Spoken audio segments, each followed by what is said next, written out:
Friends, welcome back to my channel. চলে আসলাম আজকে আরেকটা নতুন ভিডিও নিয়ে। কাছে দূরে, দেশ বা দেশের বাইরে থেকে তোমরা যারা আমার এই ভিডিওটা দেখছো, তোমাদের সবাইকে আমার অন্তর থেকে অনেক ভালোবাসা। আশা করছি তোমরা খুব ভালো আছো এবং সুস্থ আছো। দেখো, আমি আসনটা পুরো কুন্দ ফুল দিয়ে সাজিয়েছি। এখন তো আর সাদা ফুল কিংবা জবা ফুল খুব একটা ফোটে না, আর গাছেও মামুনি কিছুটা ফুল রেখে দেয়, যেহেতু এখন গাঁদা ফুল আছে। তো কুন্দ ফুল দিয়ে আজকে আসন সাজানোটা কেমন লেগেছে অবশ্যই জানিও। তারপর শুরু করে দিয়েছি ব্রেকফাস্ট বানানো, আর তোমরা তো দেখতেই পাচ্ছ এখানে বানিয়ে নিচ্ছি বাটার টোস্ট।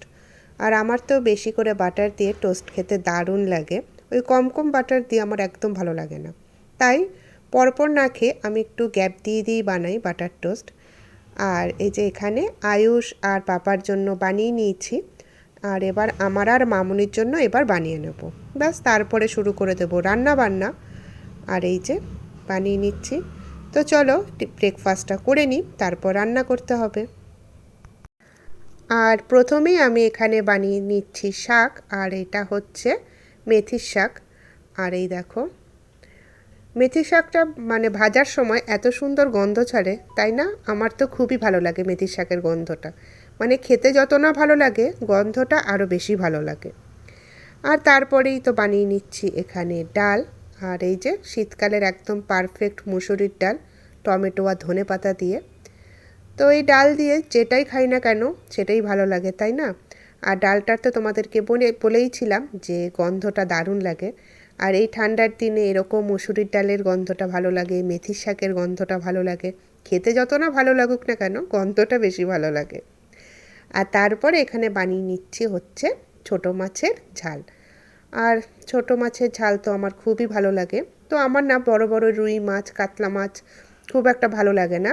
আর আমি আর মামুনি দুজনেই হচ্ছে এই ছোটো মাছ খেতে খুব ভালোবাসি। তো এখানে একদম ঝাল ঝাল করে তোমরা দেখতেই পাচ্ছ, মানে বোঝাই যাচ্ছে দেখে যে ভালোই ঝাল হয়েছে। তো ঝাল ঝাল করে এখানে ছোটো মাছের ঝাল বানিয়ে নিয়েছি। আর তোমাদেরকে তো বললামই যে আমি আর মামুনি খেতে ভালোবাসি। তো আয়ুষের জন্য এখানে বানিয়ে নিচ্ছি হচ্ছে, সেটা কি অবশ্যই বলবো। তো এখানে দেখো আমি পোচ বানিয়ে নিচ্ছি আগে। তো ওর জন্য বানিয়ে নিচ্ছি এখানে ডিম পোস্ত। তো আমরা তো যখন ডিম পোস্ত বানাই তখন অমলেট বানিয়ে নিই, আর আয়ুষ খুব একটা পেঁয়াজ দিয়ে পছন্দ করে না। তো তার জন্য ওরটা পোচ বানিয়ে নিচ্ছি, যেহেতু ওর জন্যই পোস্তটা বানাচ্ছি। আর এই যে এখানে আমার ডিম পোস্ত মোটামুটি বানানো কমপ্লিট, আর একটু হবে।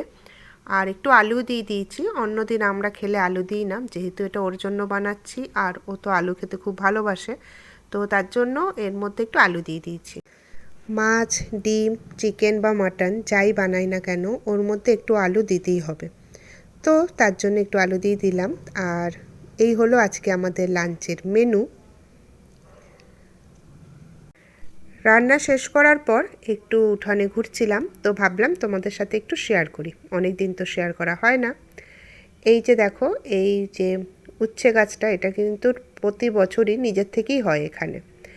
আর উচ্ছেগুলো এরকমই ছোট ছোট হয়, বাড়েও না, এরকমই থেকে যায়, নষ্ট হয়ে যায়। আর উচ্ছে তো খাওয়া হয় না, কিন্তু এই গাছের পাতার বড়া, তারপর বেগুন দিয়ে পাতা ভাজা, এগুলো কিন্তু খাওয়া হয়। মানে পাতাটাই খাওয়া হয়, উচ্ছে আর খাওয়া হয় না, কিন্তু দেখতে ভালো লাগে যে উচ্ছে হয়ে থাকে। আর এখানে দেখো কত কুন্দ ফুল হয়ে আছে। আর এখন তো আমাদের কুন্দ ফুল দিয়েই পুজোটা বেশি দেওয়া হয়। আর এত ভালো লাগে গন্ধটা যে কি বলবো। আর তোমাদেরকে তো আমি আগেই বলেছিলাম যে যে কোনো সুগন্ধি ফুল আমার ভীষণ প্রিয়। আর সত্যি এই জায়গাটাতে দাঁড়ালেই এত সুন্দর গন্ধ ছাড়ে। আর দেখো কি সুন্দর, একদম পুরো সাদা হয়ে আছে গাছটা।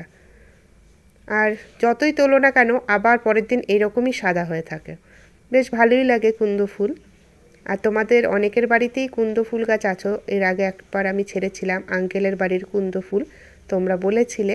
আবার অনেক দিদিভাই বলেছিলেন যে এই গাছের নাম, মানে এই ফুলের নাম যে কুন্দ ফুল, তারা সেটা জানতেন না। আর এই যে এখানেও কত কুন্দ ফুল পড়ে আছে। আর ভালো লাগে কেন, পুরো গাছ ভরে থাকে আর এত সুন্দর গন্ধ ছাড়ে। আর পুজো দেওয়ার পরেও না, সন্ধ্যাবেলাতেও একদম তাজাই থাকে। যদিও এখন অতটা ঠান্ডা নেই, তাও কিন্তু কুন্দ ফুল পুজো দেওয়ার পর সন্ধ্যাবেলা পর্যন্ত তাজা থাকে। আর এই যে ভরে আছে। আর পুরো এই যে জায়গাটা আছে এখানে কিন্তু অনেক ছোট ছোট কুন্দ ফুলের চারাও হয়ে আছে। আর এখানে দেখো করবী ফুল ফোটা শুরু হয়ে গেছে। আর কিছুদিনের মধ্যে করবী ফুলে পুরো গাছটাই ভরে যাবে। এর আগের বার তোমাদেরকে দেখিয়েছিলাম যে এই গাছটা কিভাবে করবী ফুলে একদম পুরো ভরে গেছিল। তবে এখন অল্প অল্প ফুটছে। আর এই করবী ফুলগুলো কিন্তু দেখতে অনেকটা ছোট ছোট গোলাপের মতো। চলে আসলাম পিসির বাড়িতে। আর এই দেখো পিসির বাড়িতে হয়েছিল উপাসনা। আর খুব সুন্দর করে পিসি এখানে সাজিয়েছে। তবে আমি উপাসনাতে আসতে পারিনি, তার কারণ হচ্ছে আয়ুষের টিউশন ছিল, ওকে দিতে গেছিলাম। তো উপাসনার শেষে আমি এসেছিলাম পিসির বাড়িতে, তাই একটু ভিডিও করে নিলাম। আর এই যে পিসামশাই, আজকে পিসামশাইয়ের বাৎসরিক। আজকে মানে এই ভিডিওটা হচ্ছে 30শে জানুয়ারি। তো 30শে জানুয়ারি ছিল পিসামশাইয়ের বাৎসরিক। তো তার সেই উদ্দেশ্যেই ছিল এই উপাসনা। তো এই যে উপাসনা কমপ্লিট হয়ে গেছে। তারপরে সবাই মিলে আমরা গল্প করছিলাম একটু। আসলে মন্টি এসেছে, আর তোমাদেরকে তো মন্টিকে দেখানো হয়নি। তো চলো তোমাদের মন্টিকে একটু দেখিয়ে নিই। তার আগে তোমাদেরকে একটু সাজানোটা দেখিয়ে নিলাম। এই দেখো খুব সুন্দর করে পিসি সাজিয়েছিল।